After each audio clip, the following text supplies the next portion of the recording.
Yeah, we're rolling into the 8 o'clock hour, just cruising right along on the drive from the Findlay Hyundai Studio. Show today brought to you by the Stretch Lab. Get a professional stretch. If you haven't been over there, it's so cool. I mean, you get to sit back, lay down, relax, and just literally they want you to relax, and they take all the stretching in their hands. Their flexologists just make you get a deeper stretch than you could ever get on your own. Benefits endless.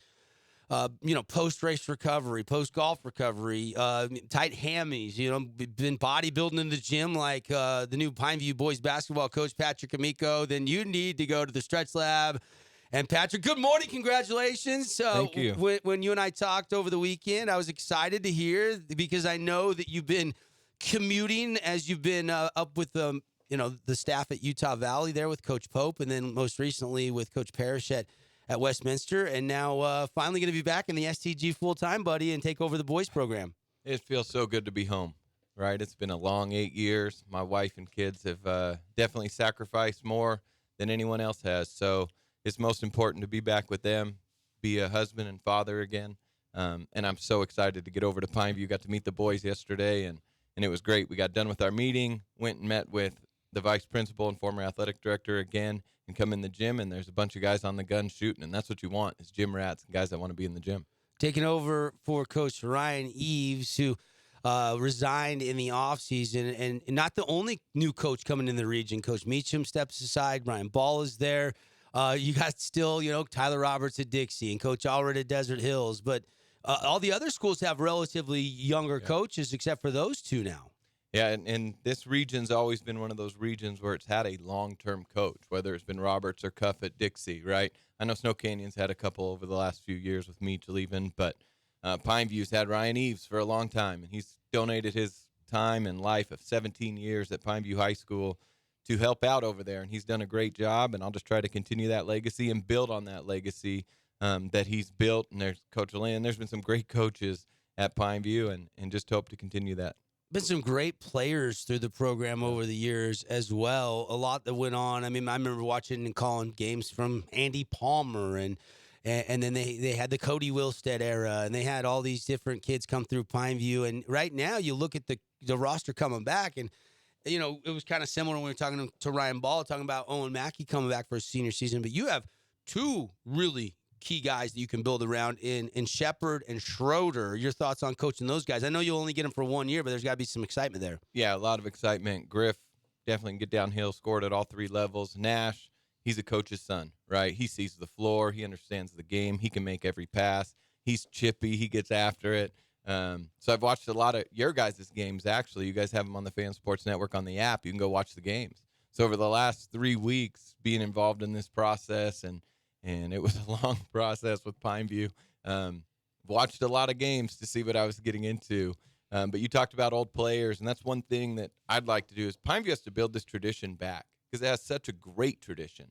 And we need to get back into this community, and I think it starts really right here in this building with Ben Lindquist, unbelievable Panther, who obviously went on to Oregon and do great things. And you talked about Palmer and Garrett in that class, and on up to Jack Bangett or Cody Wilstead. Trey Farr was just a first league all-conference guy for us at Westminster. That's true. He's moving on. So you start naming a couple and you leave a couple out. Yeah. I missed the Ben Lindquist era. I was not in broadcast until 2001, and I think he graduated in 1997. So I missed that window by a couple of years. But I heard he was fantastic in high school. Yeah, I've heard the same thing. The stories get better with age, too. Absolutely. Yeah. But I'd love to get those guys back in the gym. Right? Have them, honor them, because they should be honored at Pineview for what they did, what they were able to do. And that's one of my first goals is to reach out to those alumni to bring them back. Yeah, and I was going to ask you, we talk about Pineview all the time. It's one of the oldest schools out here outside of Dixie. There's so much tradition there behind it. What does it mean to come in and step into that head coaching job and say, hey, it's time to take this tradition and build upon it?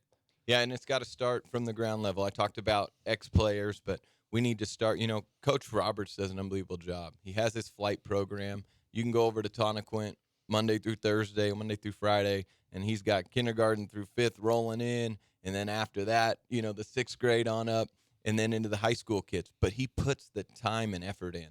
And that's one thing I told Mr. Meese, the principal over there, and the athletic director, I guess he's vice principal now, Ryan Christiansen, is we're going to put the time and effort in. And it's a family thing.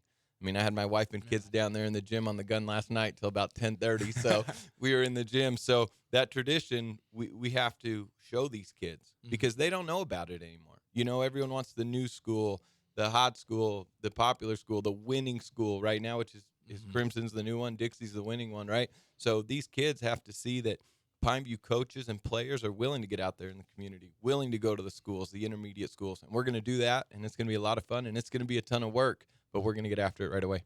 And I want to dive a little bit into your background here, Patrick. I was reading about you in 24/7 Hoops in Vegas, an AAU program. I'm an AAU guy. I was a manager for a team back east for a while.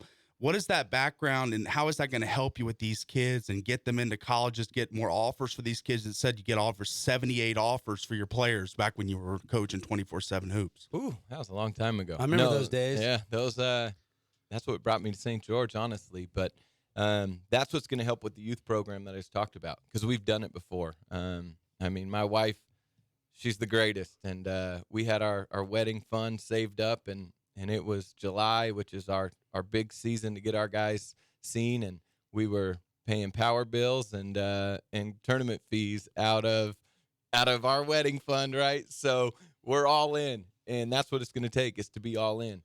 So we're going to start at that ground level and start training, and it's not just rolling the ball out there. So much of the little kids training is just rolling the ball out there, basically babysitting, right? Yeah. But we're not going to do that. It's going to be footwork. It's going to be fundamentals, and it's going to be continuous reps. And 24/7 Hoops was a great thing. We're going to continue that probably with Panther Hoops, something like that. We haven't quite figured that out yet. But it's going to be key because if we can start teaching those fundamentals and then just drilling them daily so they can get better and better and better at them, then these kids will have a chance to go on and play at the next level. And I think Griffin Nash, I know Nash is kind of leaning baseball right now talking to his dad, but I think both of those kids can play at the next level. There's no doubt to me that both of them can play at the next level somewhere. And I think being on the college side the last 8 years, I can, I know who to call, what it takes to get them seen, whether it's an NWAC school, a Division II school, or at the Division I level, which they'll be found if they're Division I good. You mentioned this was a long process earlier in the interview. Take us through that process. You know, lots of candidates, lots of applying. And when did you decide to take the job, and how tough was that? Because I know for a long time you've wanted to chase that dream of being a collegiate head coach.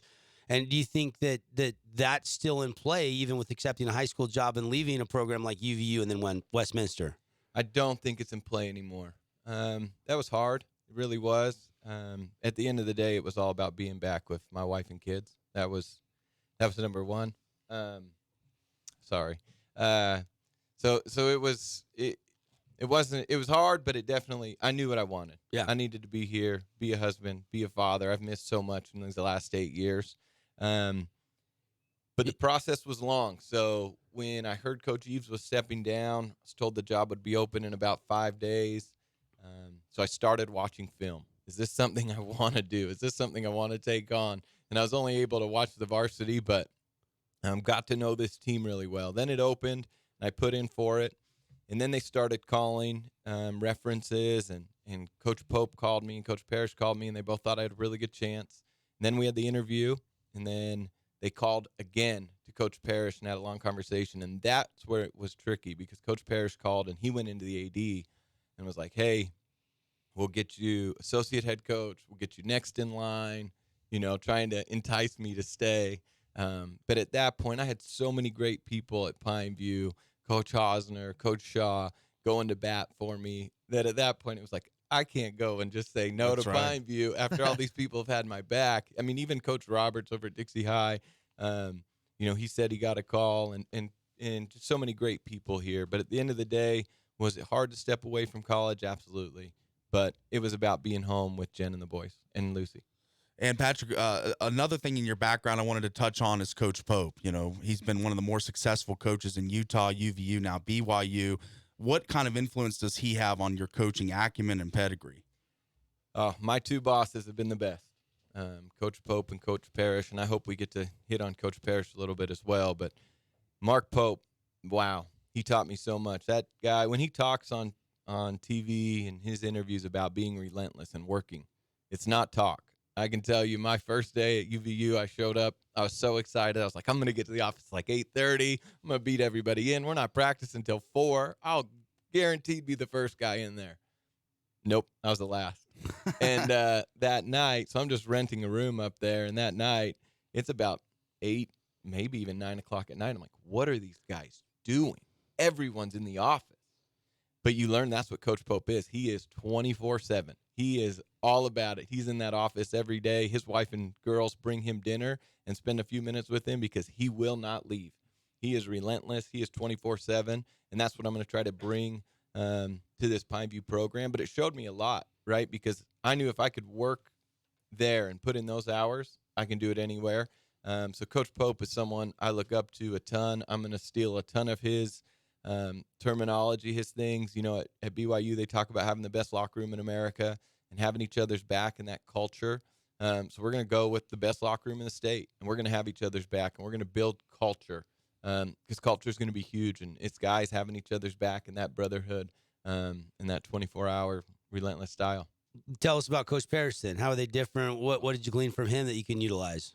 Coach Parrish is, you know, he's been a head coach at Salt Lake Community College for over 20 years. He was at Utah for 6 and now at Westminster. And it just shows there's 2 ways to skin a cat, right? There's a million ways to skin a cat. Coach Parrish, we get done with practice at 4. It's 4:30. He's like, why are you still here? Go home. You know, so you don't have to be in the office all the time. You can only watch that game so many times. But Coach Parrish, as a father figure, changed my life.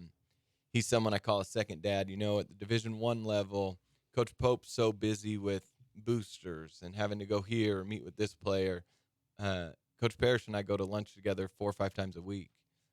He's taught me more about being a better husband and father than even on the court stuff. So I can never thank Coach Parrish enough for that. And obviously, he's an unbelievable coach. He has his name in the rafters at Salt Lake Community College for a reason. He has a national championship, which I don't know if anyone else in this state has at the collegiate level. And he's an unbelievable coach, an unbelievable man, and I know Westminster's in great hands. Yeah, it's good stuff.